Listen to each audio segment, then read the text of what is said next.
आता आपल्याला महाराज आजचा जो मुख्य विषय आहे तर या विषयावरती आपल्या सर्वांना मार्गदर्शन करणार आहेत. अर्थात आपण सर्वजण एवढा पाऊस असताना सुद्धा संपूर्ण जिल्ह्यातील हे सर्व धर्मप्रेमी हिंदू बंधू आणि भगिनी या ठिकाणी या कार्यक्रमाच्या या मुख्य विषयाला ऐकण्यासाठी आलेला आहात. परंतु तत्पूर्वी या महाराजांची आपण थोडक्यात ओळख पाहूया. हरिभक्तपरायण श्री महाराज मोरे हे जगद्गुरु संत तुकाराम महाराज यांचे 11वे वंशज आहेत. त्याच पद्धतीने श्री शिवशंभू विचार मंचाचे ते प्रांत संयोजकही आहेत. त्याचबरोबर श्री शिवराज्याभिषेक आणि छत्रपती शिवराय समजून घेताना या 2 ग्रंथांचे ते लेखकही आहेत. त्याचबरोबर दुर्ग संवर्धनाच्या ज्या चळवळी सुरू आहेत या सर्व चळवळीचे ते प्रमुख मार्गदर्शकही आहेत. आणि सर्वात महत्त्वाचं विशाळगड मुक्ती संग्राम आपल्या सर्वांना माहीतच असणार आहे. विशाळगड इस्लामिक अतिक्रमणापासून मुक्त व्हावा यासाठी जो मुक्ती संग्राम चालवला गेला त्या विशाळगड मुक्ती संग्रामाचे ते प्रमुख मार्गदर्शक आहेत. अशा या महान संतांचे विचार आज आपल्याला ऐकायला मिळणार आहे. तर मी त्यांच्या चरणकमली विनंती करतो की त्यांनी आम्हाला मार्गदर्शन करावे. रामकृष्ण हरी. कोकणाचा आवाज जरा कमी वाटतोय. रामकृष्ण हरी. नमो सद्गुरु तुकया ज्ञानदीपा. नमो सद्गुरु सच्चिदानंद रूपा. नमो सद्गुरु भक्त कल्याणमूर्ती. नमो सद्गुरु भक्तकराम. आपल्या नगरीमध्ये छत्रपती शिवरायांनी हिंदुत्व या विषयावर पुन्हा सर्व तालुक्यातील जिल्ह्यातील शिवभक्तांसोबत संवाद साधताना मनस्वी आनंद होतो. खऱ्या अर्थाने छत्रपती शिवराय धर्म छत्रपती श्री संभाजी महाराज यांच्या पदस्पर्शाने पावड धरलेली आपली भूमी. कित्येक रणांगत या भूमीमध्ये झाली. कित्येक शूरवीरांचं रक्त आपल्या मातीमध्ये सांडले. खऱ्या अर्थाने तुम्ही सर्वजण अशा त्या वीरांचे वारसदार आहात. त्या वीरांनी हिंदवी स्वराज्य रक्षणासाठी आपल्या प्राणांचा उल्लास केला, आपल्या संसाराचा अनुभव केला. त्यामुळे कार्यक्रमाच्या सुरुवातीलाच तुम्हा सर्वांच्या चरणी तुमच्या पिढ्यानपिढ्या हिंदुत्वाच्या असलेल्या निष्ठेबद्दल शिरसाष्टांग दंडवत. छत्रपती शिवरायांच्या चरित्राचा हिंदू म्हणून जेव्हा जेव्हा आपण विचार करू, नेहमी गजाभाऊंनी सांगितलेला प्रसंग तो यशवंतराव चव्हाणांचा आहे तो आठवतो. यशवंतराव चव्हाणांना कुणीतरी विचारलं, छत्रपती शिवाजी महाराज झाले नसते तर काय झालं असतं? क्षणाचाही विलंब न करता महाराष्ट्राचे पहिले मुख्यमंत्री, देशाचे माजी संरक्षण मंत्री म्हणतात, जर छत्रपती शिवाजी महाराज झाले नसते तर पाकिस्तानची सीमा तुमच्या माझ्या घराला येऊन खेटली असती. हेच सहज सुंदर आणि सोप्या भाषेमध्ये छत्रपती शिवरायांसमोर गाताना कविराज भूषण काय म्हणतात, देवदत्त विरावते विरावते निसमाली सेडू रावणाने समिगळे लपकी गौरा गणपती आप वरुण पद देता आपण ही मारी सब भारी गळे डुबकी पिरावे कंबराज कंबराज काय तर सिद्ध की सिद्धाई नाही पात्र की. ऐकायला छान वाटतं. पण अर्थ काय बरं? देवळं पाडलं जाते, मंदिरं फोडली जाते, सगळं आलीचे झेंडे फडकतात. अशा वेळेस तुला राव राणे राजे समजणारे लपत बसले. इतरांना शिव्या शापणारे देवी देवता पळून गेले. सिद्धहस्त संत लोकांची ताकद निघून गेली आणि सगळं फक्त रबची म्हणजे अल्लाहची वाही शिल्लक आहे. अशा वेळेस काशीची कला गई, काशीचं वैभव निघून गेले. मथुरा मस्जिद बळी, मथुरेमध्ये श्रीकृष्णाची जन्मभूमी नष्ट करून त्याच्यावरती भली मोठी मस्जिद उभारली गेली. पण छत्रपती शिवाजी महाराज होऊन गेले. जर छत्रपती शिवाजी महाराज झाले नसते तर काय झालं असतं? काशीची कला जाती, मथुरा मस्जिद बसती. अगर शिवाजी न होते तो सुन्नत होती सबकी, शिवाजी न होते तो सुन्नत होती सबकी. जर छत्रपती शिवाजी महाराज झाले नसते तर तुमची माझी सुनता झाली असती. आता तुम्ही आम्ही मुसलमान झालो असतो. आज आपल्या कपाळावर सगळ्यांत गळ्यातली तुळशीची माळ, आमच्या अन्नातली तुळस, मंदिरांवरचे कळस आणि घरातील धर्मामुळे शिल्लक असेल तर ते फक्त आणि फक्त छत्रपती शिवाजी महाराज.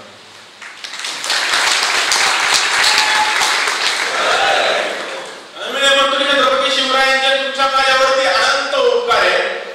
अनंत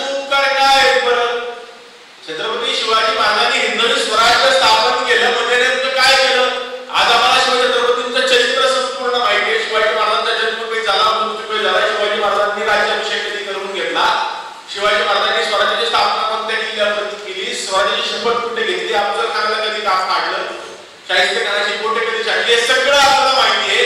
कुठे कुठे झाले प्रसंग आपल्या सगळ्यांना माहिती आहे. पण या सगळ्याच्या पाठीशी एक अंतरंग शिवचरित्राचं आहे. ते अंतरंग आज आपण मांडण्यामध्ये हिंदू म्हणून कमी पडतोय. छत्रपती शिवाजी महाराजांनी हा सगळा खाडोड का केला? विचार करा. दोन एका अर्थाने आजच्या परिभाषेत वतनांची जहागिरी छत्रपती शिवरायांकडे वाडवडिलांची चालत आलेली आहे. पुण्याचं इंदापूरचं वतन जहागिरी असताना शिवरायांना कशाला परत एका नवीन राज्याचा खरडोड करण्याची आवश्यकता पडावी?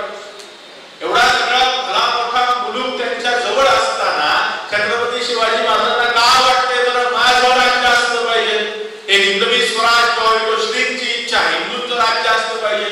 या सगळ्याच्या पाठीशी छत्रपती शिवरायांचा जो विचार आहे ना, तो विचार हिंदू म्हणून समजून घेणं आवश्यक आहे. त्यामुळे मी नेहमी म्हणतो छत्रपती शिवरायांचे तुमच्यावरती माझ्यावरती अखंड हिंदू समाजावरती अनंत उपकार आहेत. इतके उपकार आहेत, इतके उपकार आहेत, इतके उपकार आहेत. तुम्ही आम्हीच काय अखंड हिंदू समाजाने जरी आपल्या प्राणांची पुरवठी छत्रपती शिवरायांच्या चरणी अर्पण केली तरी शिवरायांच्या उपकारातून आपण उतरायला येऊ शकत नाही. म्हणजे मी काही उदाहरण सांगतो. हिंदू समाजाला जागृत करणे काळाची गरज आहे. छत्रपती शिवरायांना हिंदवी स्वराज्य स्थापन करावं लागलं. त्यापूर्वी संपूर्ण देशभरामध्ये परिस्थिती खूप अलबेल होती असं होतं का? आता मध्ये विवेक पंडित सरांच्या घरामध्ये बसताना आमची चर्चा चालू होती की आपल्या देशामध्ये कोणाचा इतिहास शिकवला जातो, तर आपल्यावरती ज्यांनी आक्रमण केली अशांचा इतिहास शिकवला जातो. अकबराचं स्थापत्य शास्त्र, बाबराची अजून काहीतरी कोणतरी शैली, औरंगजेबाची चित्रशैली, चित्रच काढायला बसला होता.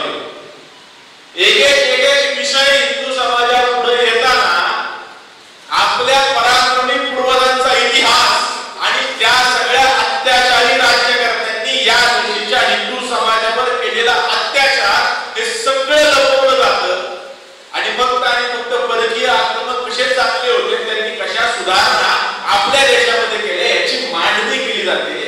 पण खऱ्या अर्थाने आक्रमक किती क्रूर होते, किती कपटी होते, किती नीच होते याची इतिहासात शेकडो उदाहरणं आपल्याला पाहायला मिळतील. या आक्रमकांनी या देशाच्या हिंदू समाजावर, हिंदू समाज नेतृत्वावर, हिंदू देवी देवतांवर, हिंदू मठ मंदिरांवर, त्यासोबतच हिंदू राजांवर, हिंदू स्त्रियांवर प्रचंड वाईट प्रमाणामध्ये अत्याचार केल्याची शेकडो उदाहरणं इतिहासात.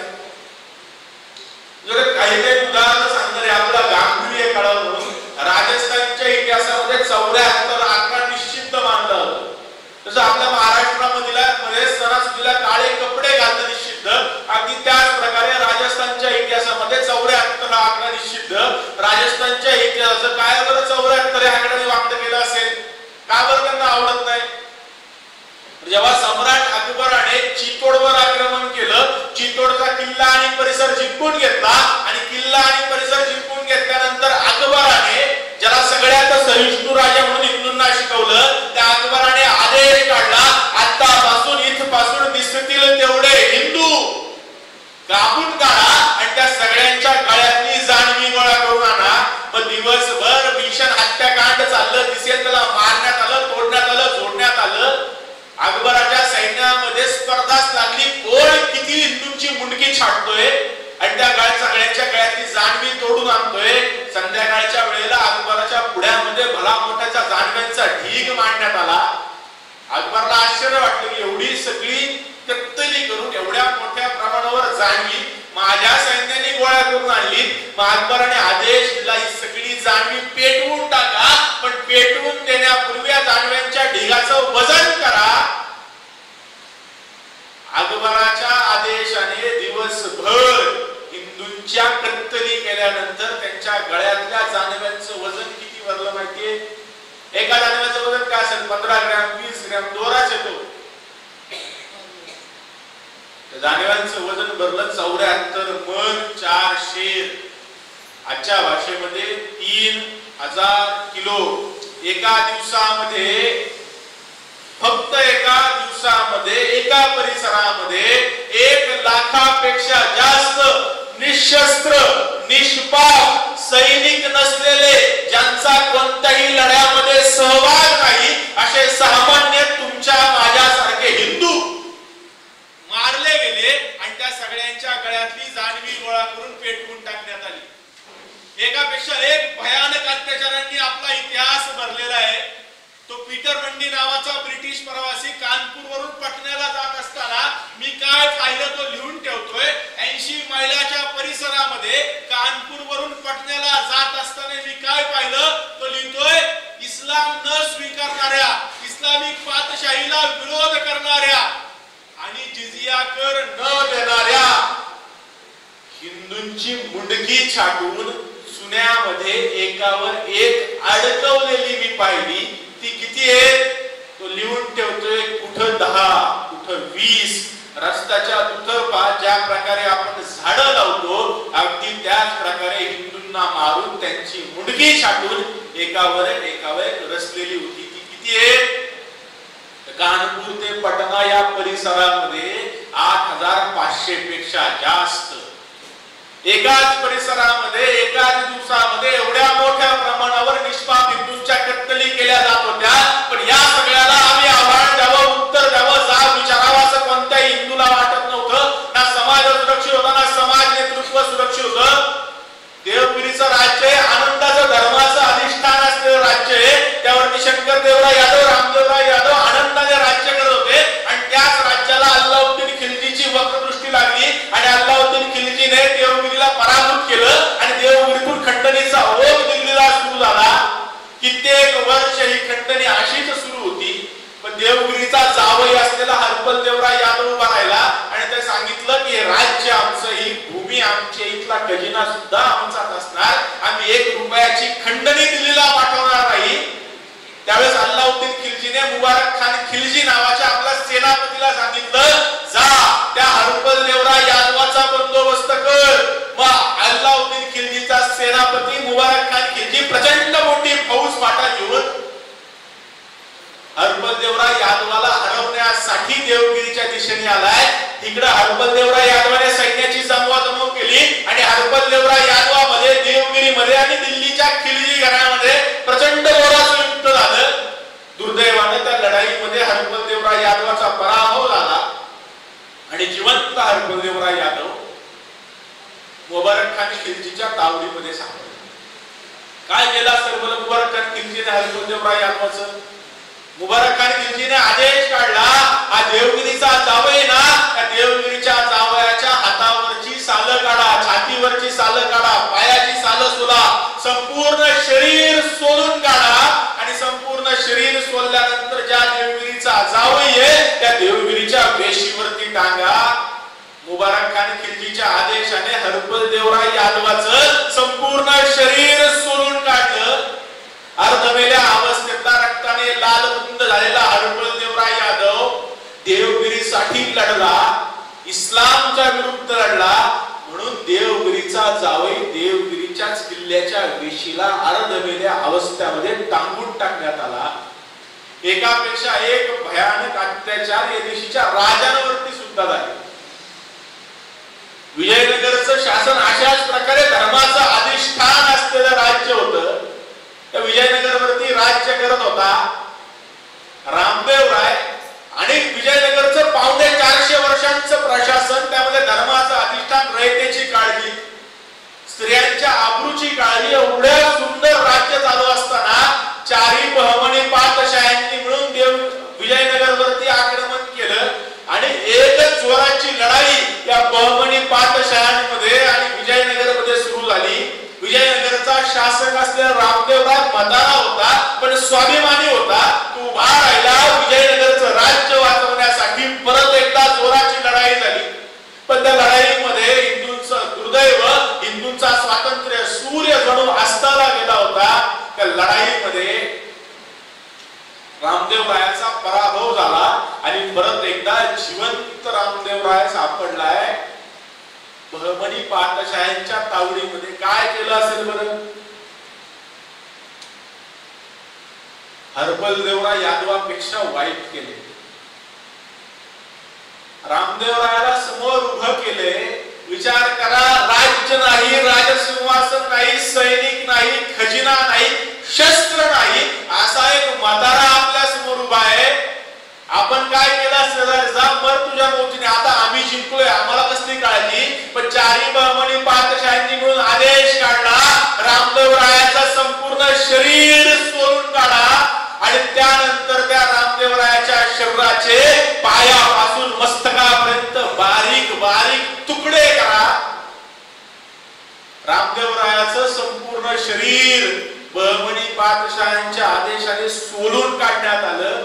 अर्धमेल्या अवस्थेतला रक्ताने लालबुंद झालेला तडफडणारा रामदेवराय पायापासून मस्तकापर्यंत बारीक बारीक तुकडे करून मारून टाकण्यात आला.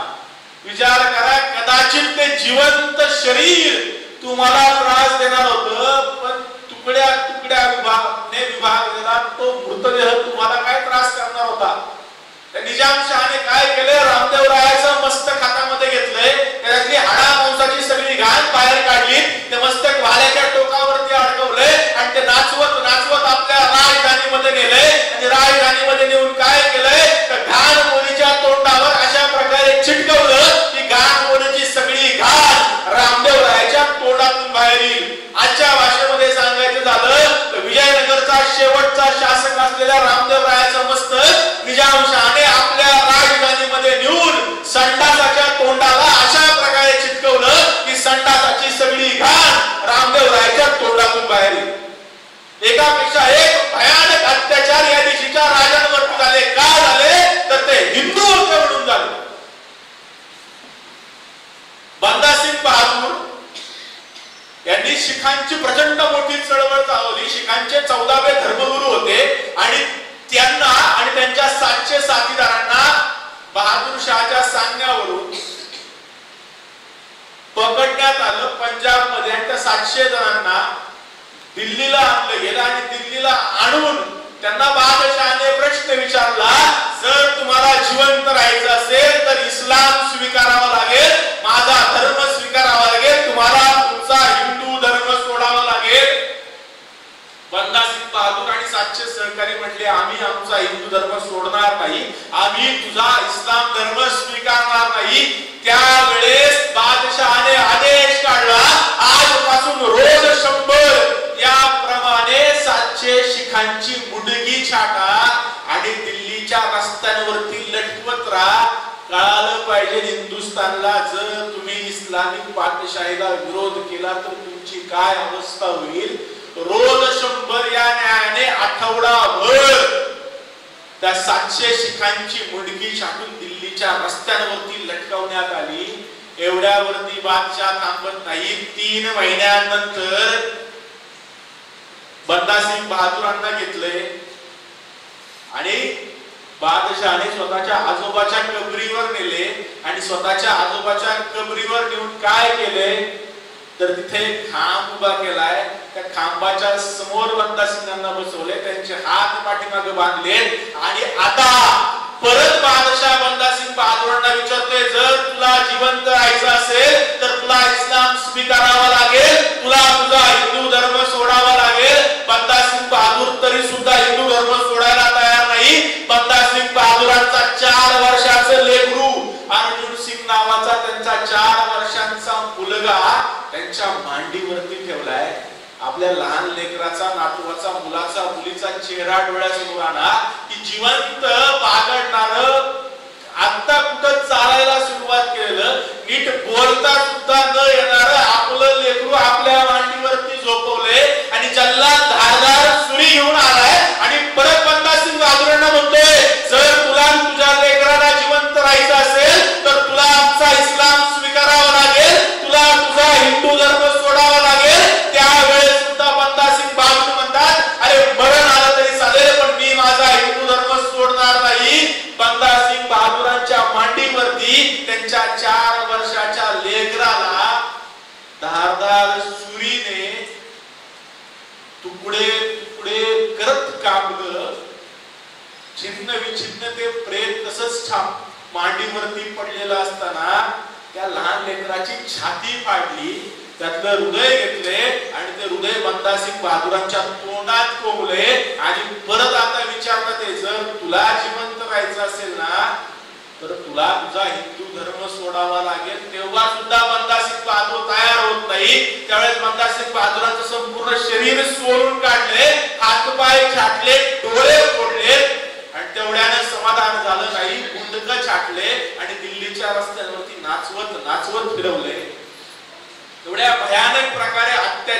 या देशाच्या समाज नेतृत्वावरती होत होते.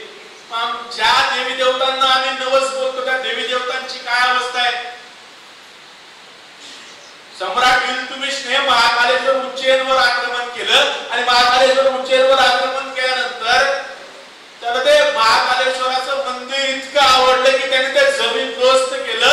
शिवलिंगासमोर उभा राहिला, त्याला ते शिवलिंग इतकं आवडलं की त्याने ते उचललं आणि दिल्लीला नेलं. आणि दिल्लीला नेऊन काय केलं तर दिल्लीच्या जामा मशिदीच्या समोर नेऊन त्याचे तुकडे तुकडे केले आणि सांगितलं मशिदीमध्ये जाताना आणि मशिदी बाहेर येताना या शिवलिंगाला तुमच्या पायाने तुडवा.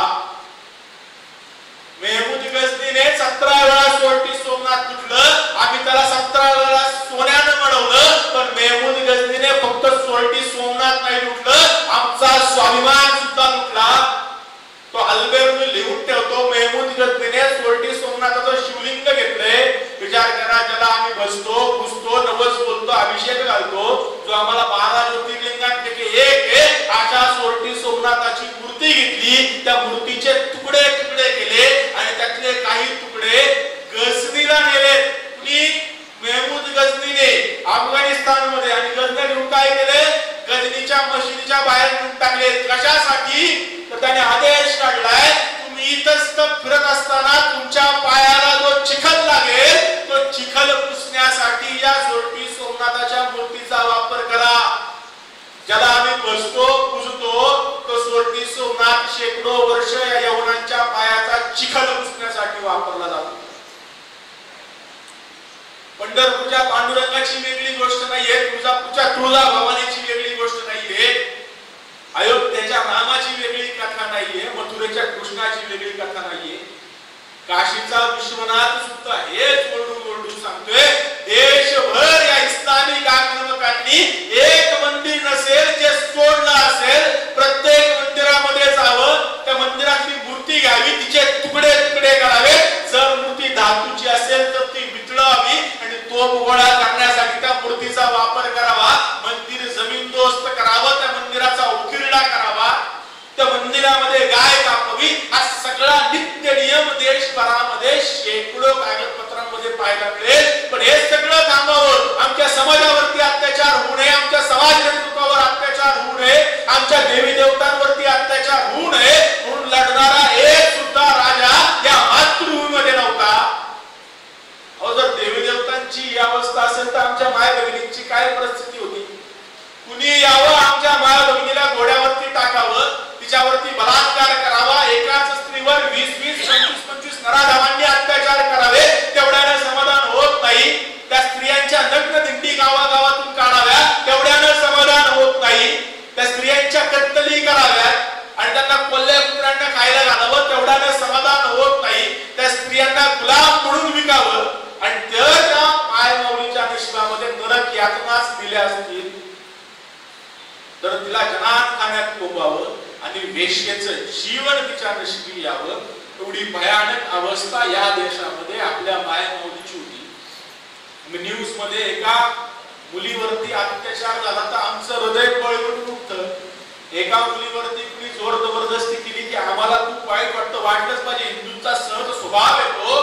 पण विचार करा, 1 नव्हे, 2 नव्हे, 3 नव्हे, 500 वर्ष या देशातल्या माय भगिनींना उचललं जात होतं, त्यांच्यावरती बलात्कार केले जात होते, त्यांच्यावरती अत्याचार केले जात होते आणि त्यांना जनानखान्यात कोंबलं जात होतं. पण या सगळ्याला उत्तर विचारणारा एक सुद्धा थोर महापुरुष या मातीमध्ये नव्हता.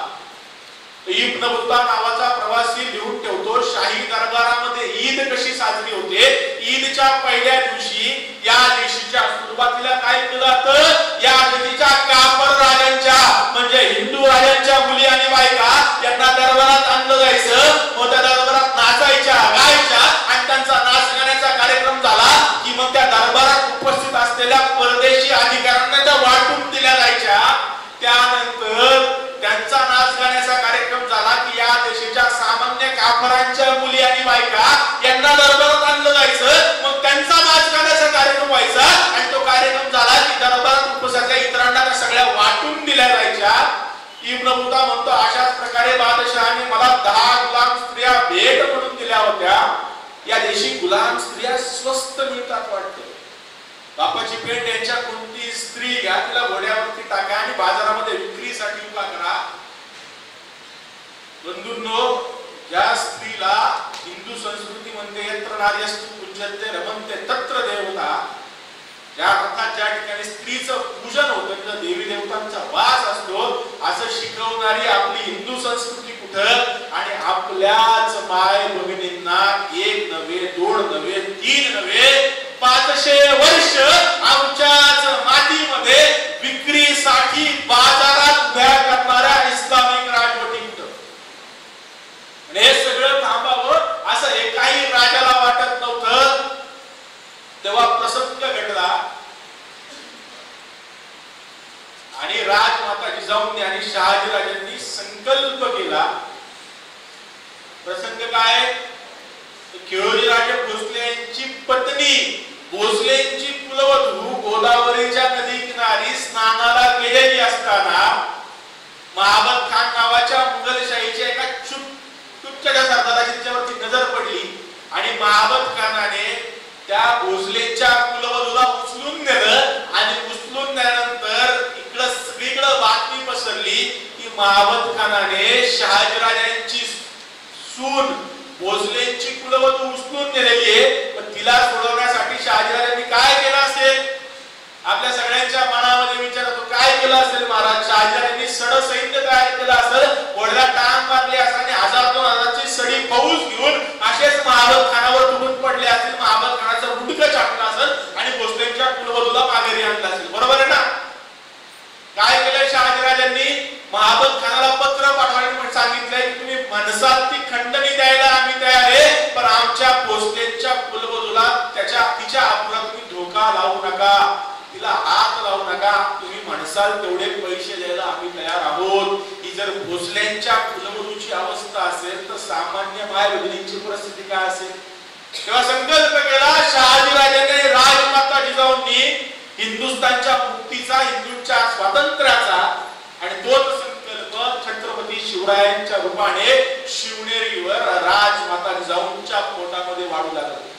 राजमाता जिजाऊंना डोहाळे लागले. आजकाल डोहाळे काय लागतात आम्हाला? काहीतरी खाण्याचे, काहीतरी पिण्याचे. जिजाऊंच्या मैत्रिणी जिजाऊंना विचारतात, जिजा तुला काय खावंसं वाटतंय ग? तुला काय प्यावंसं वाटतंय ग? जिजामाता म्हणते ना, मला काय खावंसं वाटतंय ना, मला काय प्यावंसं वाटतंय. मला काय वाटतंय माहितीये? मला 2 नव्हे तर 8 हात आहेत. त्या 8ही हातांमध्ये धारदार शस्त्र आहेत. त्या 8ही हातांमधील धारदार शस्त्र घेऊन मी वाघावरती स्वार व्हावं आणि या देशी जिथे जिथे अधर्म आहे, जिथे अन्याय आहे, जिथे जिथे यवन आहे, त्या प्रत्येक ठिकाणी जावं, अधर्माचा नाश करावा, अन्यायाचं परिमार्जन करावं आणि या देशामध्ये धर्माची राजवट प्रस्थापित करावी. जिजाऊ म्हणतात, मला माझ्या डोळ्यासमोर सोन्याचं सिंहासन दिसतंय, त्या सोन्याच्या सिंहासनावर हलून या देशी हिंदूंची राजवट प्रस्थापित करावी. हे डोहाळे मला लागले. राजमाता जिजाऊंचे डोहाळे होते. रायगडावर 32 मणाचं सुवर्ण सिंहासन साकार झालं आणि 1000 वर्षाच्या इस्लामिक गुलामगिरीनंतर हिंदुत्वाची स्वर्ण पहाट झाली आणि छत्रपती शिवरायांच्या रूपाने भारत मातेला पहिला हिंदू राजा मिळाला.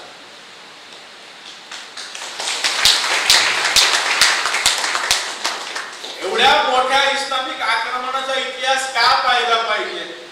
तर जे आम्हाला म्हणतात शिवाजी महाराज सेक्युलर होते, तर शिवाजी महाराजांच्या पुढे एवढ्या भयानक प्रकारची हिंदू समाजावरची आक्रमण असताना शिवाजी महाराज सेक्युलर असतील का? हा प्रश्न आपण स्वतःला विचारला पाहिजे.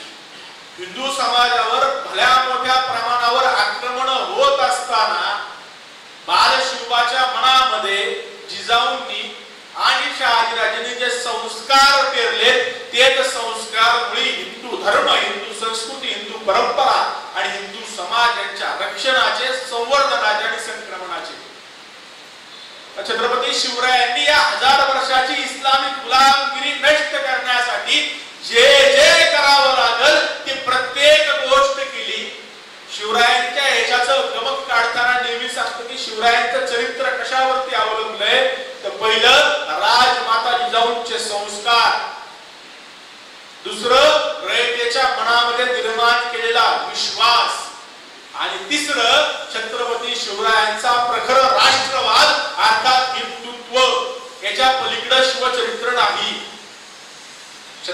शिवरायांनी जे काय केले ते राजमाता जिजाऊंच्या संस्कारामुळे केले असं का बरं म्हणतो?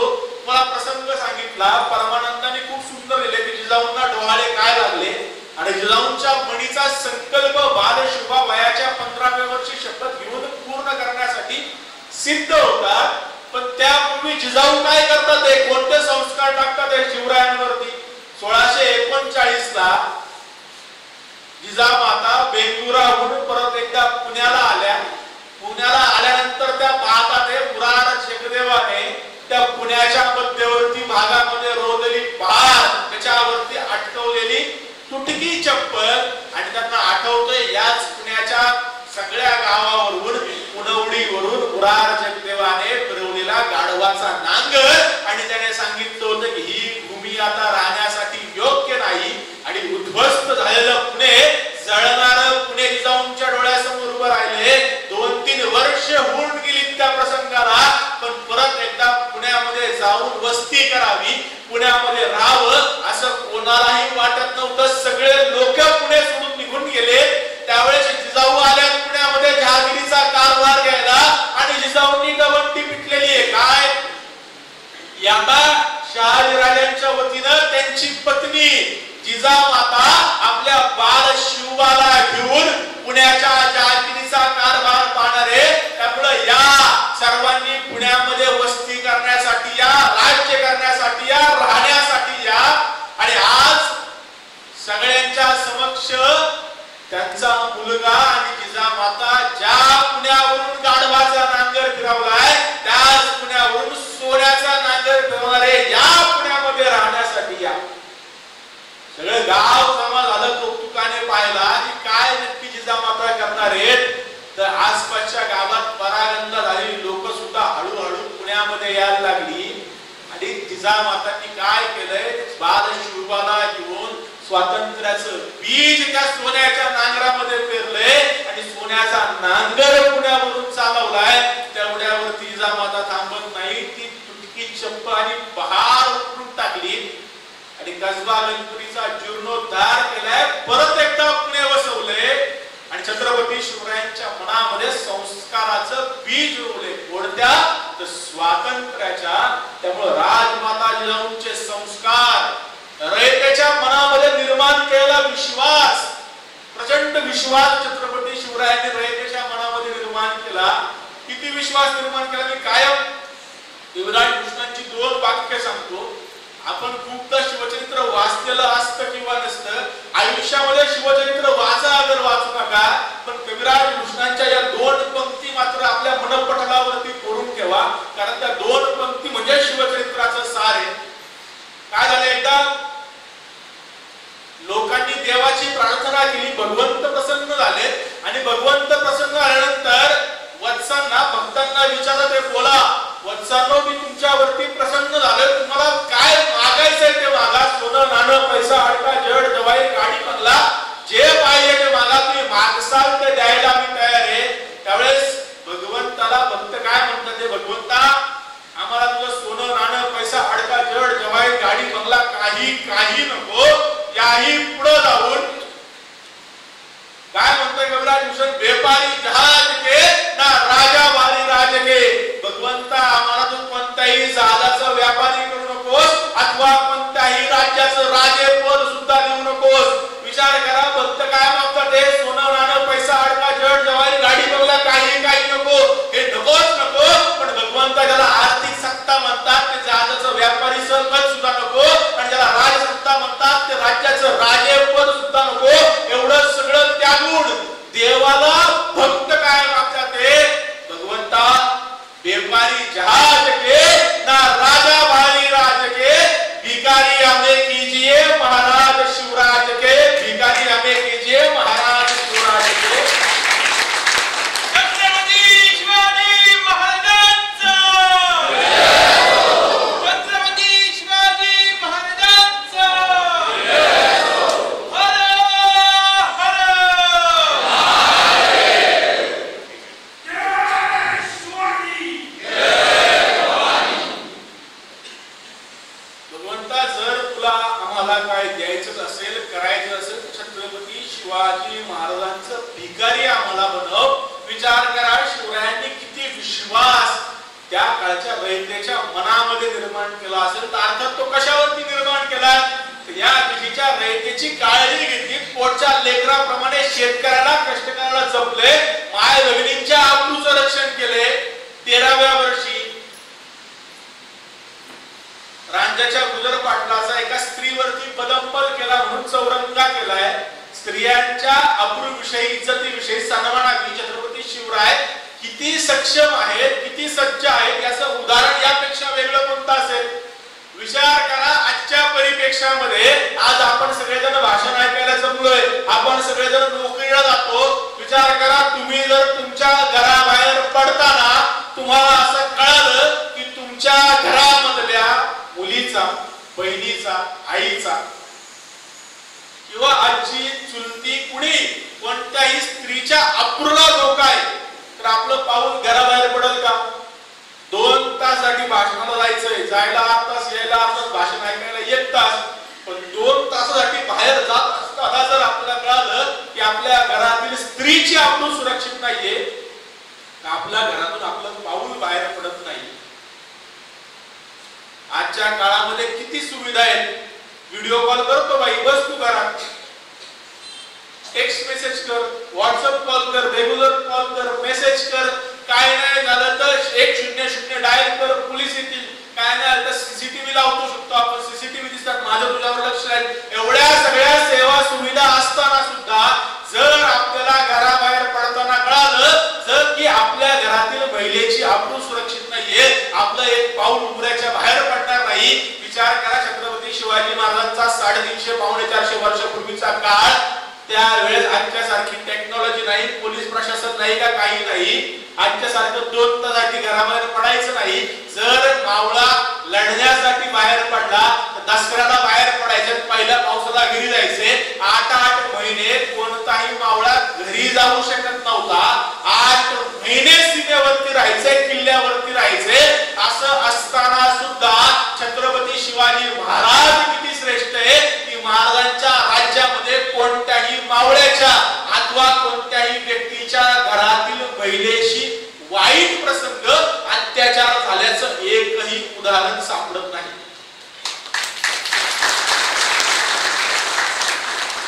महाराजांचं न्यायशास्त्र इतकं श्रेष्ठ आहे. महाराजांनी पोटच्या लेकराप्रमाणे या स्वराज्यातल्या प्रत्येक माय भगिनीची काळजी घेतली. म्हणून स्वराज्यातला प्रत्येक मावळा किल्ल्यावरती राहून, सीमेवरती लावून स्वराज्य रक्षण करण्यासाठी सक्षम होता. त्यामुळे रयतेच्या मनामध्ये विश्वास निर्माण केला. कशाच्या आधारावरती? रयतेची काळजी वाहिली, शेतकऱ्यांचं, कष्टकऱ्यांचं भलं केले. छत्रपती शिवाजी महाराज पहिल्यांदा शिवाजी महाराजांनी शेतीची मोजणी केली, हे तर बरोबरच आहे, पण आजच्या राशन व्यवस्थेचे जनक कोण असेल ते छत्रपती शिवाजी महाराज आहेत. आपल्याला प्रश्न पडतो कसं काय महाराज?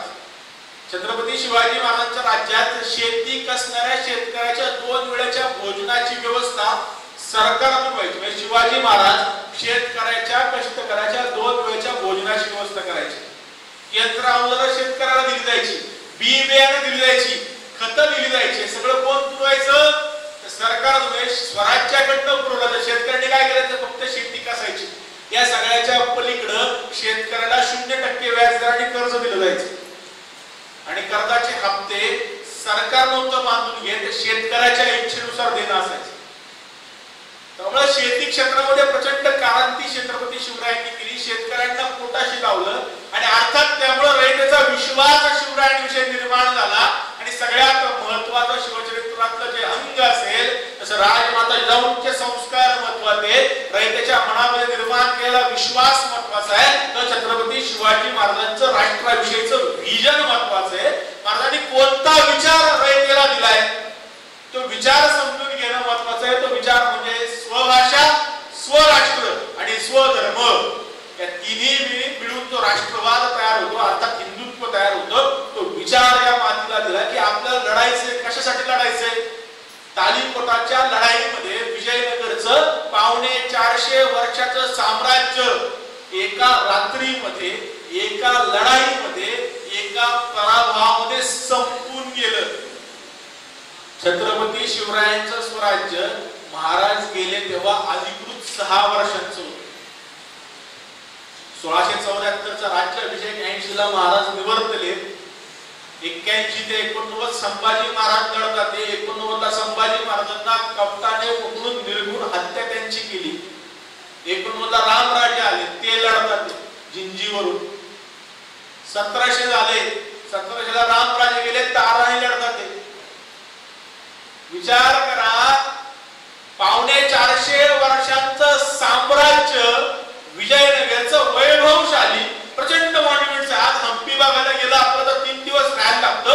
एवढं प्रचंड मोठं हम्पी, धर्माचं अधिष्ठान असलेलं राज्य, 450 वर्षांचं राज्य छत्रपती शिवरायांच्या हिंदवी स्वराज्यापेक्षा 10 पट भौगोलिक पसारा मोठा असलेलं राज्य, 100 पट संपत्ती मोठं असलेलं राज्य, 100 पट सैन्य ताकद मोठं असलेलं राज्य एका रात्रीत एका लढाईमध्ये संपून गेलं. पण छत्रपती शिवरायांच्या जाण्यानंतर सुद्धा छत्रपती शिवरायांचं हिंदवी स्वराज्य कुणीही संपू शकलं नाही. याला कारण जर कोणतं असेल तर छत्रपती शिवरायांनी जर तत्वाला धरून माणसं उभी केली, तर तत्व जर कोणतं असेल तर तत्व ते एकच आहे, हिंदुत्व.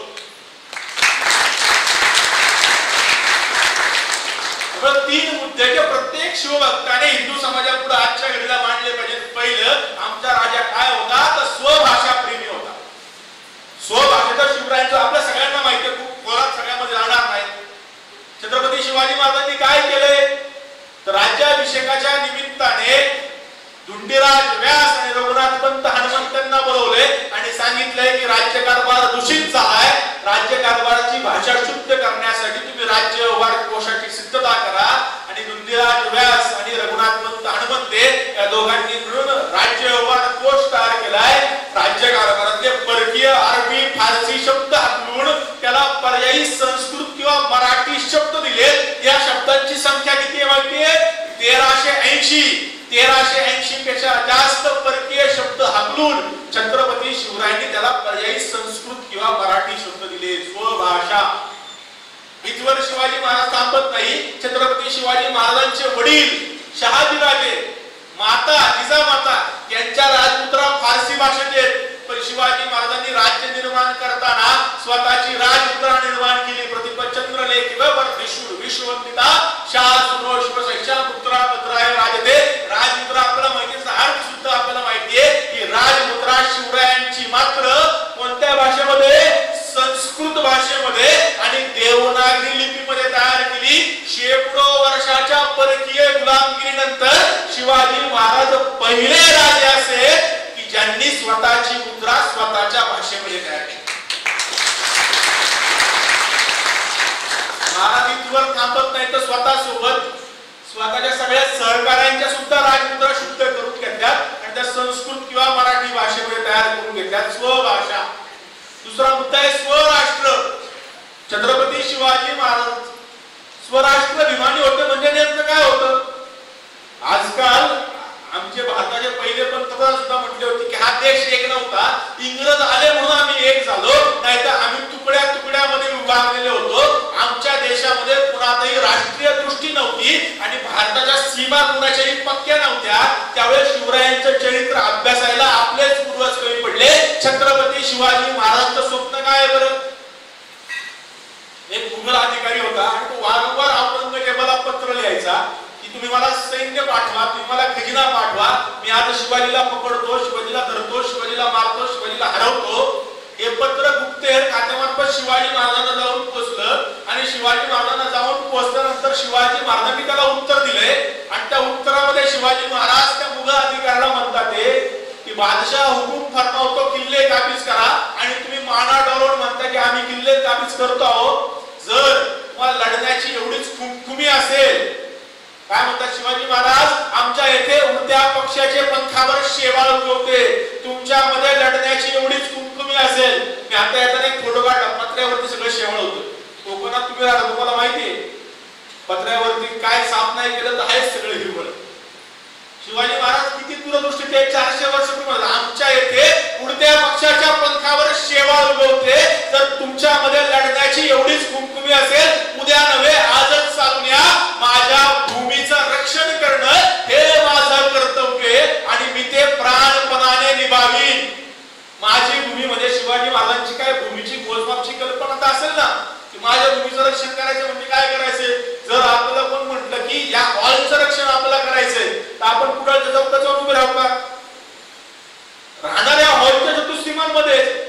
शिवाजी महाराजांच्या चतुःसीमा पक्क्या आहेत का नाही?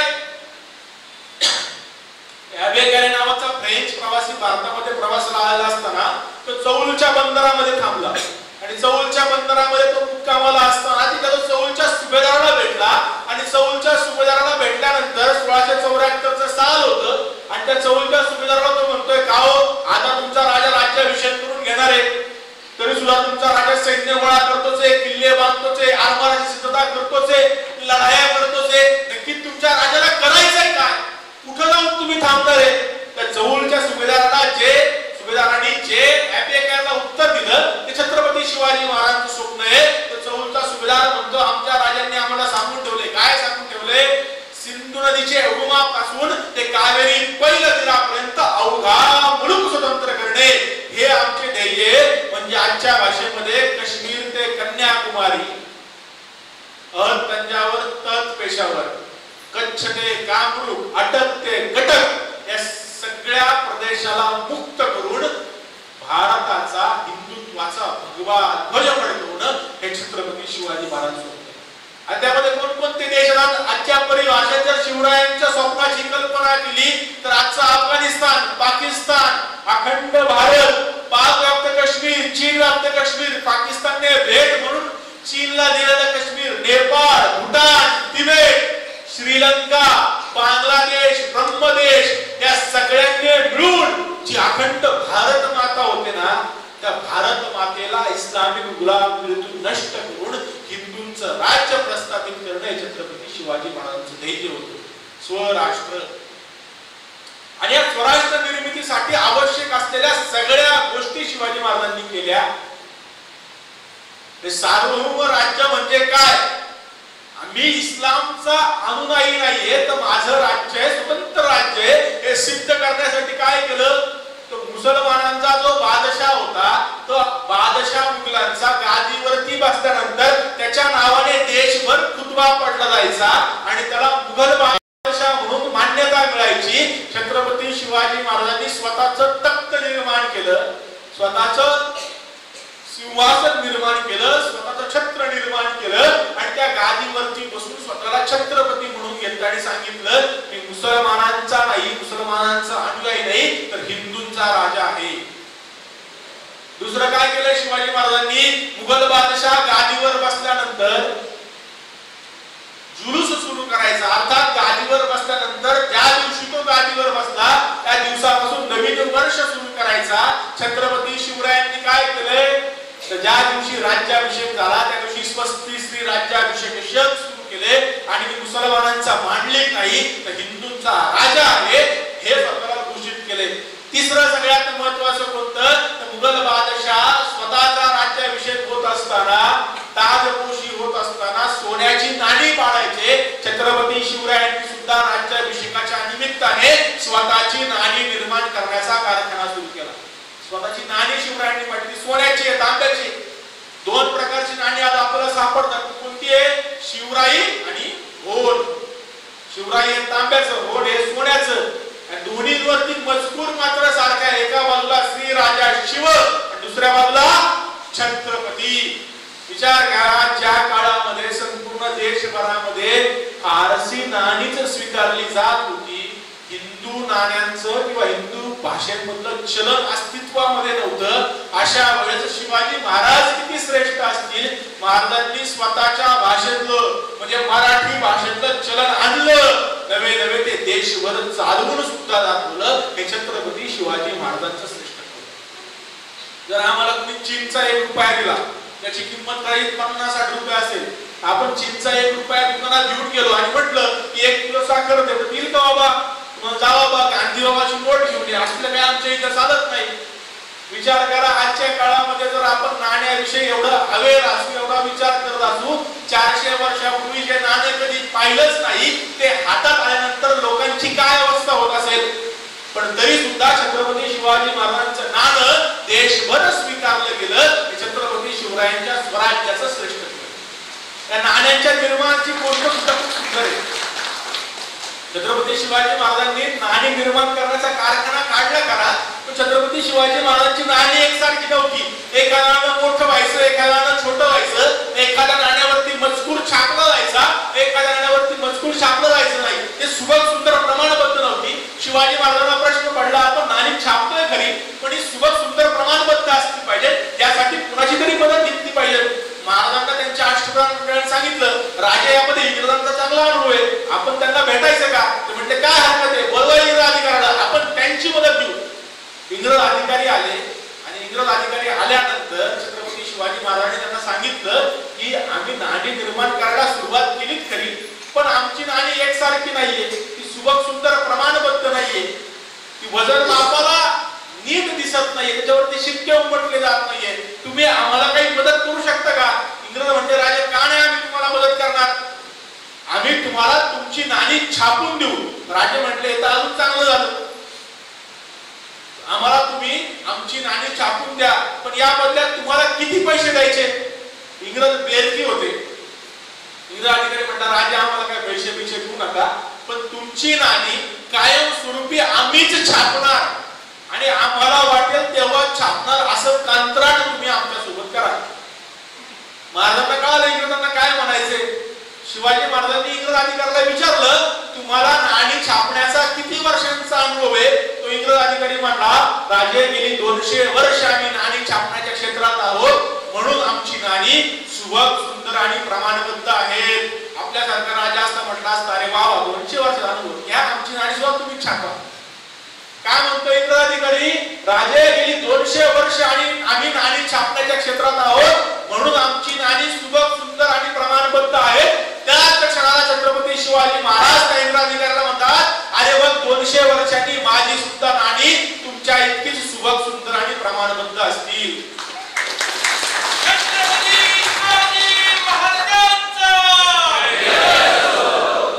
स्वराष्ट्र आणि या सगळ्याच्या पलीकडे छत्रपती शिवरायांच्या राजवटीचा जो मूळ उद्देश आहे, मूळ गाभा आहे.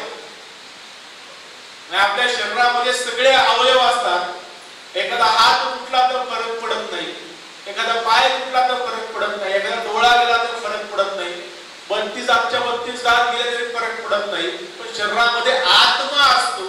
तो आत्मा जर निघून गेला तर शरीर काय कामाचं राहत नाही. तो आत्मा शिवचरित्राचा काय असेल, तो आहे स्वधर्म.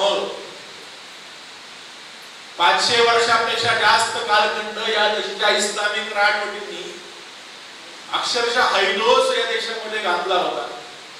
200 पेक्षा जास्त वर्ष सिद्धी, पोर्तुगीज, इंग्रज यांनी हैदोस घातला होता. त्या सगळ्याला उत्तर म्हणून शिवाजी महाराजांनी हिंदवी स्वराज्य निर्माण केलं, जे मूलतः स्वधर्माच्या साठी होतं आणि ते हिंदुत्वावर आधारलेलं होतं. त्याची उदाहरणं दोन पाहून आजच्या विषयाला पूर्णविराम देईल. छत्रपती शिवाजी महाराज हे किती हिंदुत्व निष्ठ होते, कडवे हिंदुत्ववादी होते, याची उदाहरणं शिवचरित्रात पुष्कळ सापडतात. पण या दिवशी कितीतरी मुसलमानी पातशाहींनी या दिवशीच्या हिंदूंना वाटवलं, त्यांचं मुसलमान धर्मामध्ये परावर्तन केलं. ख्रिश्चन राजवटींनी हिंदूंना वाटवलं, त्यांचं ख्रिश्चनमध्ये परावर्तन केलं. पण या सगळ्यांना परत आणण्याची प्रक्रिया जर तुम्ही केली असेल तर ती छत्रपती शिवरायांनी सुरू केली. औरंगजेबाने तर सापळे रचले. संपूर्ण न्याय व्यवस्था काजी नावाच्या मुसलमानाच्या अधिकाऱ्याच्या हातामध्ये होती आणि तो काजी त्याला जसे पाहिजे तसे न्याय करायचा. दोन उदाहरणं फक्त सांगतो की काजीची न्याय व्यवस्था काय होती मध्ययुगीन काळामध्ये. तर एका हिंदूने मुसलमानांच्या काजीने खाल्लेल्या टरबुजाचा थोडा भाग खाल्ला, म्हणून त्याला आदेश देण्यात आला. कधी खाल्लाय? 4 वर्षापूर्वी खाल्लाय. त्याला ते काजीला 4 वर्षानंतर आठवलं की मी खाल्लेलं अर्ध टरबूज तू खाल्लं होतं, म्हणून आता तुला शिक्षा आहे, तुला मुसलमान व्हावं लागेल. आणि त्याला मुसलमान केलं गेलं. तो बिचारा त्या शिक्षेने एवढा मरू झाला की त्याने आत्महत्या करून स्वतःचा जीव दिला. जर हिंदू व्यापाऱ्याकडून मुसलमानाने कर्ज घेतलं आणि ते बुडवायचं असेल तर मुसलमान काय करायचे? या हिंदू व्यापाराने मुसलमानी धर्माला शिवी दिली असं बोलायचं आणि त्याची तक्रार काजीकडे निघून करायची आणि 4-2 खोटे साक्षीदार उभे करायचे. मग काजी म्हणायचं, हा यांनी मुसलमानी धर्माला शिवी दिली आणि त्याची शिक्षा हीच आहे की याला मुसलमान व्हावं लागेल. आणि मग त्या हिंदू व्यापाऱ्याला मुसलमान केलं आहे. त्याचं देशभर सापळा चालू. छळाने बळाने कपटाने या देशाच्या हिंदूंना वाटवलं गेलं, त्यांना मुसलमान केलं गेलं. शिवाजी महाराजांनी काय केले, परधर्मात गेलेल्या सगळ्या हिंदूंना त्यांनी धर्माचा मार्ग मोकळा केल्याने सांगितलं, या पाखरांना परत रे, तुमचा हिंदू धर्म तुमचं स्वागत करण्यासाठी सज्ज आहे. नेतोजी पालकर पन्हाळ्यावरती उशीर आले, महाराज रागवले, औरंगजेबाकडे गेले. 10 वर्षे नेतोजी पालकर औरंगजेबाच्या चाकरीत राहिले, सुद्धा केली. मोहम्मद कुली खान झाले आणि हा मोहम्मद कुली खान 10 वर्षांनी रायगडावरती आलाय. प्रसंग आपल्या सगळ्यांना माहिती आहे, प्रसंगाचं मर्म तुम्हाला सांगायचंय. 10 वर्षांनी रायगडावरती आलाय आणि रायगडावरती येऊन शिवाजी महाराजांना मोहम्मद कुली खान म्हणतोय, राजे मला माझ्या धर्मात परत माघारी यायचंय, तुम्ही घेचाल का हो? आता हे जे सगळे म्हणतात शिवाजी महाराज सेक्युलर होते, सर्व धर्म समभाववादी होते. जर महाराज एवढे सर्व धर्म समभाववादी असते तर शिवाजी महाराज काय म्हटले असते मोहम्मद कुली खानाला, अरे मोहम्मदा, या धर्मात राहिला काय, त्या धर्मात राहिला काय, एकच की आमच्या धर्मात लोटांगण घालून देवाची प्रार्थना करावी लागते, तुझ्या धर्मात गुडघ्यावर बसून करावी लागते, कर की तिकडे प्रार्थना. पण छत्रपती शिवाजी महाराज हे सर्व धर्म समभाववादी नाही, तर ते हिंदू पदपातशाह आहेत.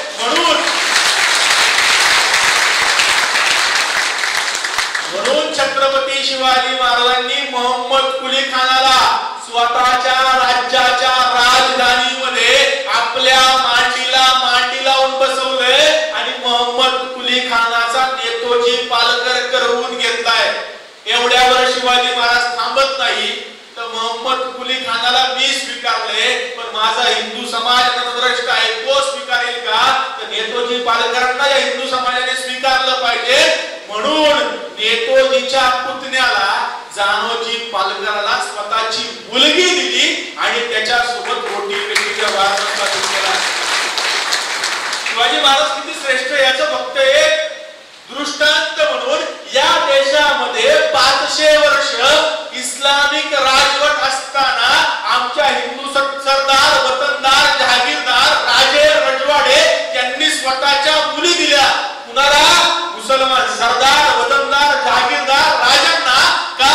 स्वतःचं राज्य टिकवायचं म्हणून. छत्रपती शिवाजी महाराज एकमेव अपवाद आहे ज्यांनी स्वतःची मुलगी परावर्तन झालेल्या मुसलमानाला शुद्ध करून घेताना दिली, राज्य टिकवण्यासाठी नाही, धर्म टिकवण्यासाठी.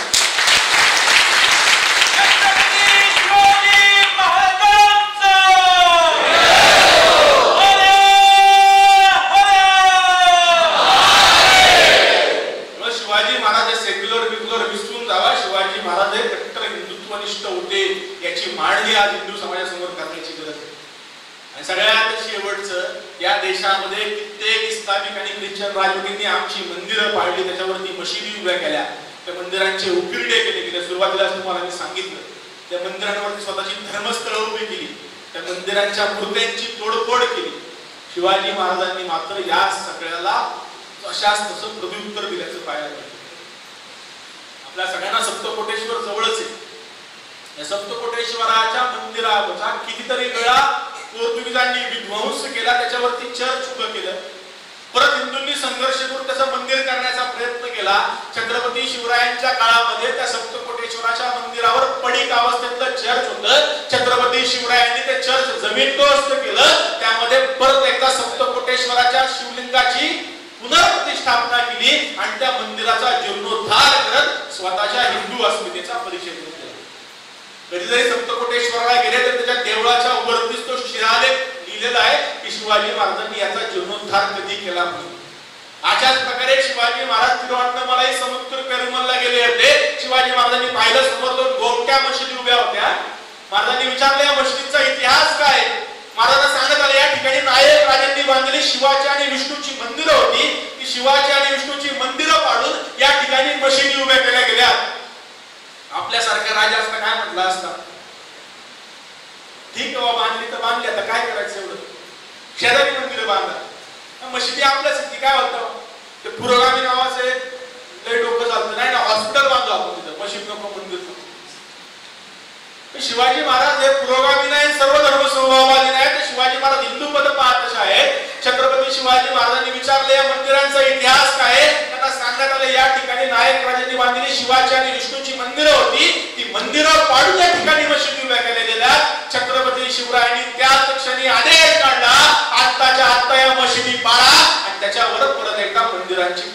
करा. छत्रपती शिवरायांचे आदेश आहेत तिरुवनंतपुरम समुद्र पेरुमल येथल्या मशिदी जमीन दोस्त करून त्याच्यावरती परत एकदा मंदिरांची पुनरुभारणी करण्यात आली. उदाहरण खूप आहेत सांगण्यासाठी, आपल्याकडे वेळ पुरेसा नाहीये. छत्रपती शिवाजी महाराज जाज्वल्य हिंदुत्वाचं केंद्र आहे आणि ते आज आपल्यापासून दूर नेलं जाते. तुमची आणि माझी सगळ्यात महत्वाची जबाबदारी जर कोणती असेल, छत्रपती शिवरायांना हिंदुत्व आधारित सत्य इतिहासावर हिंदू समाजामध्ये मांडणं. त्याची का गरज आहे? जे 400 वर्षापूर्वी धोके होते ते आज सुद्धा संपलेले नाहीत.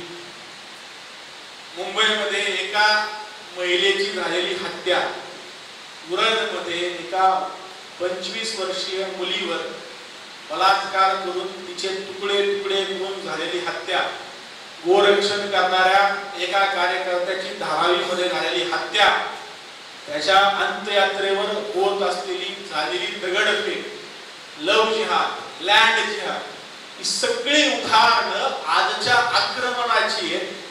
जे आक्रमण इस्लामकडून वारंवार होत जाते, या सगळ्याला उत्तर जर कोण असेल तर ते फक्त आणि फक्त छत्रपती शिवाजी. त्यामुळे शिवाजी महाराज आपल्या मनामनातून संपले जाऊ नयेत यासाठी संकल्प करा हिंदुत्व रक्षणाचा. काय केलं पाहिजे ना प्रश्न पडतो. काय नाही केलं तरी हिंदुत्व आधारित मतदान मात्र करा, बाकी काय करा ना, पुढचं नाम आहे. जर मुसलमान म्हणून मुसलमानांचा स्वतःचा विचार करत असेल तर हिंदूंनी हिंदूंचा विचार केला पाहिजे. जर आम्ही आजच्या परिप्रेक्षात स्वतःचा विचार करू शकलो नाही तर आमच्या सारखे नतद्रष्टा आम्हीच असू. त्यामुळे हिंदुत्वासाठी जे जे करावं लागेल ते सगळं करून हिंदुत्व रक्षणाचं कार्य करण्यासाठी सिद्ध व्हा, एवढंच आवाहन करतो. आता पण मी एक दृष्टांत सांगतो. छत्रपती शिवाजी महाराज आपल्यासाठी काय आहे तर सोन्याची कवडी आहे, असं मी नेहमी सांगतो. दृष्टांत सांगतो आणि माझ्या वाणीला पूर्ण विराम देतो. एक राजा असतो, त्या राजाचा मिरवणुकीचा सोहळा सुरू असतो आणि राजा हत्तीवरती बसून सगळी मिरवणूक पाहत असतो आणि हत्तीवरती बसून राजा सगळी मिरवणूक न्याहाळताना समोर पाहतो हत्ती, घोडे, उंट, ढोल ताशांचा गजर, बोलांची उधळण, घोषणांचा आवाज अवकाशी नाचलाय. राजाला मनोमन खूप समाधान वाटत असतं. अरे या गर्दीमध्ये असा एकही माणूस नाहीये जो माझा जय जयकार करत नाहीये. मला किती बरं वाटतं, अरे सगळी गर्दी माझ्यासाठी जमली. पण राजाचं लक्ष एका कोपऱ्यामध्ये जातं, एक जण खाली वाकून काहीतरी करत असतो. राजाला प्रश्न पडतो, अरे जमलेत सगळे माझ्यासाठी, ह्यो पण तिरपट येतो खाली वाकून काहीतरी शोधतोय. राजा विचार करतो काय झालंय बा, का हा खाली वाकून काहीतरी शोधतोय. राजा हत्तीवरून खाली येतो, त्याला बोलावणं पाठवतो आणि विचारतो, काय रे बाबा काय झालं, काय जय जयकार करत नाहीये. तो बिचारा म्हणतो, राजे काय नाही, आले तुमच्यासाठी तुमचा जय जयकार करायचा आहे. पण राजे काय झाले, माझी एक सोन्याची कवडी हरवली, तेवढी सोन्याची कवडी शोधतो आणि मग तुमचा जय जयकार करतो. राजा म्हणतो, हात तिच्या, आणि एक सोन्याची कवडी हरवणार, मी तुला 100 सोन्याच्या कवड्या देतो. आता जर मला जय जयकार करशील. तो राजाच्या पाया पडतो. राजे काय तुमची कृपा, काय तुमचे उपकार, एका सोन्याच्या कवडीच्या बदल्यात 100 सोन्याच्या कवड्या तुम्ही मला काय. राजा तुमचा काय जय जयकार करणार नाही. राजा म्हणतो, हे घे 100 सोन्याच्या कवड्या आणि जा तुझ्या जागेवर जाऊन आता माझा जय जयकार कर. राजा परत हत्तीवरती येतो. राजाला आता मनोमन समाधान, या गर्दीमध्ये आता एकही माणूस असा नसेल जो माझा जय जयकार करत नसेल. राजा परत समोर पाहतो, परत तीच परिस्थिती, हत्ती, घोडे, उंट, ढोल ताशांचा गजर, बोलांची उधळण, घोषणांचा आवाज अवकाशी घातलाय. राजा आता आनंदाने पाहतो, अरे 100 सोन्याच्या कवड्या दिल्यात, पुढे मारू जय जयकार करत असेल. राजा परत कोपऱ्यात पाहतो, ते परत खाली वाकून काहीतरी करत असते. राजा थोडासा चिडतो, अरे याला 100 सोन्याच्या कवड्या दिल्या तरी हा जय जयकार करत नाहीये. राजा हत्तीवरून खाली येतो, त्याला बोलावणं पाठवतो, परत विचारतो, काय बाबा काय झालं, आता काय जय जयकार करत नाहीये. राजे काय नाही, आले तुमच्यासाठी तुमचा जय जयकार करायचा आहे. पण राजे माझी एक सोन्याची कवडी, अरे 100 सोन्याच्या कवड्या दिल्या ना तुला, म्हणजे काय नाही, तिचा मोह सुटत नाही. राजा विचार करतो, या गर्दीमध्ये असा एकही माणूस नसावा जो माझा जय जयकार करत नसावा आणि एक दिन पटत काही जय जयकार करत नाही. काय करायचं. राजा म्हणतो, एक काम कर, एक राहू दे, 100 राहू दे, 1000 सोन्याच्या कवड्या दिला देतो. आज तुला जय जयकार करशील. त्या डोळ्यात पाणी रडा लागतो. राजे काय तुमचे उपकार, काय तुमची कृपा, एका सोन्याच्या कवडीच्या बदल्यात 1000 सोन्याच्या कवड्या दिल्या, नक्की जय जयकार करतो. राजा म्हणतो, मी वरनं पाहतोय बरं का, नक्की राजे तुमचा जय जयकार करणार. जा तुझ्या जागेवर जाऊन माझा जय जयकार कर. राजा परत हत्तीवरती येतो, परत तीच परिस्थिती अगदी डोळे उंट ढोलकाच्या गजर गोलांची उधळण घोषणांचा आवाज अवकाश घातलाय. राजा आता मनोमन विचार करतो, जर आता यो जय जयकार करत नसेल याला तुडवलाच. राजा परत कोपऱ्यात पाहतो, परत ते खाली वाहून काहीतरी करत असतात. राजा प्रचंड चिडतो, वैतागतो, संतापतो, पाय आपटत आपटत हत्तीवरून खाली येतो आणि त्याला बोलावलं पाठवतो.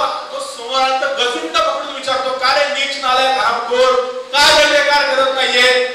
तो परत हात जोडून त्याच मनोभावी अवस्थेमध्ये, राजे काय नाही आलोय तुमच्यासाठी, तुमचा जय जयकार करायचाय तर माझी एक सोन्याची कवडी. अरे 1000 सोन्याच्या कवडीत. राजा तिचा मोह काय सुटत नाही. राजाला कळत नाही काय करावं. या गर्दीमध्ये असा एकही माणूस नसावा जो माझा जय जयकार करत नसावा आणि ह्यो किनपट्ट काय जय जयकार करत नाही. मग करायचं काय? राजा शक्कल लढवतो, युक्ती लढवतो, म्हणतो एक काम कर, 1 जाऊ दे, 100 जाऊ दे, 1000 जाऊ दे, मी तुला माझं अर्ध राज्य देतो. आता तू पण राजा आणि मी पण राजा, आपण दोघं हत्तीवर जाऊन बसू आणि हा समाज आपला जय जयकार कसा करतोय ते बघू. राजाची काय इच्छा आहे? गर्दीमध्ये असा एकही माणूस नसावा जो माझा जय जयकार करत नसावा. म्हणून राजा म्हणतो तुला माझं राज्य घे, पण तू वरती माझ्यासोबत बस, खाली का उभा राहतो? राजा हे सांगितलं त्या माणसाला खूप आनंद. राजा काय तुमची कृपा, काय तुमचे उपकार, एका सोन्याच्या कवडीच्या बदल्यात राजे पद तुम्ही देत आहे. राजा चला तुम्ही पुढे आलं तुम्ही मागणं. राजा म्हणतो चल ये मागणं. राजा हत्तीवर जाऊन बसतो आणि खाली वाकून बघतो कुठवर आलाय. तो परत निघाला. राजा म्हणतो काय कुठे चालला? काय नाही, आलो सोन्याची कवडी. विचार करा, त्या माणसाला राजे पद देऊ केलं पण त्याला त्या सोन्याच्या कवडीचा मोह सुटला नाही. आपण आपल्या ध्येयाचा जीवनाचा विचार करताना कितीही आयुष्य आरामात जगू, कितीही संघर्षामध्ये जगू, जे पाहिजे ते मिळवू अथवा न मिळवू, उडाळला राहू, मुंबईला राहू, जगाच्या पाठीवर कुठेही राहू, आपल्या आवडीची गाडी आपल्या घराबाहेर असावी, आपल्या आवडीचा मोबाईल आपल्या हातामध्ये असावा, आपल्या आवडीचे कपडे आपल्या अंगामध्ये असावे, प्रचंड पैसा कमवा, प्रचंड ऐश्वर्य मिळवा, पण जेव्हा जेव्हा छत्रपती शिवाजी महाराज नावाची सोन्याची कवडी आपल्या डोळ्यासमोर येईल तेव्हा तेव्हा आपलं आयुष्य यांच्या चरणांशी समर्पित करण्याची तयारी होईल. कविराज भूषण म्हणतात से काशी की कला जाती मथुरा सजित बसती, अगर शिवाजी न होते तो सुन्नत होती सकती, शिवाजी न होते तो सुन्नत होती सकती. आज छत्रपती शिवाजी महाराज होऊन गेले म्हणून आपण हिंदू म्हणून जगतोय. आज त्यांच्यासाठी आपण काय करू शकतो ती प्रत्येक गोष्ट करण्याचा संकल्प करा. आजवर आपण जगलो असो स्वतःसाठी, पण इथून उठल्यानंतर संकल्प करा की मला जगायचं शिवाजी महाराजांसाठी. नाही देऊ शकत आपण 24 तास नाही देऊ शकत आपण, 1 तास देऊ शकतो, 1 मिनिट देऊ शकतो, 10 मिनिट देऊ शकतो. जे जमेल ते करा. आजकाल प्रत्येक गोष्ट करण्यासाठी रस्त्यावरती जावं लागतं असं काही नाही. मोबाईल सारखं सुंदर माध्यम आहे ज्याच्यावर आपण शिवाजी महाराजांचं काम करू शकतो. त्यामुळे शिवचरित्रासाठी आवश्यक ते करा, कारण हाच जन्म माणसाचा आहे. पुढच्या जन्मात आपल्या आजच्या जन्मातल्या कर्मानुसार कुत्रा, मांजर, डुक्कर आपण सगळे काय झालो असं आपल्याला माहित नाही. त्यामुळे मोक्ष प्राप्ती एवढे तर भाग्यवान आपण नसणार आहे. त्यामुळे परत जन्माला यावं लागेल. नाही माणसाचा जन्म आला तर कोणाचा जन्म येईल सांगता येत नाही. तर मिळालेल्या जन्माचं सार्थक जर करायचं असेल तर शिवरायांच्या सेवे इतकं सोपं माध्यम नाही. त्यामुळे छत्रपती शिवाजी महाराजांच्या सेवेचा संकल्प करू आणि आजच्या सेवेला आपण पूर्ण करा. रामकृष्ण.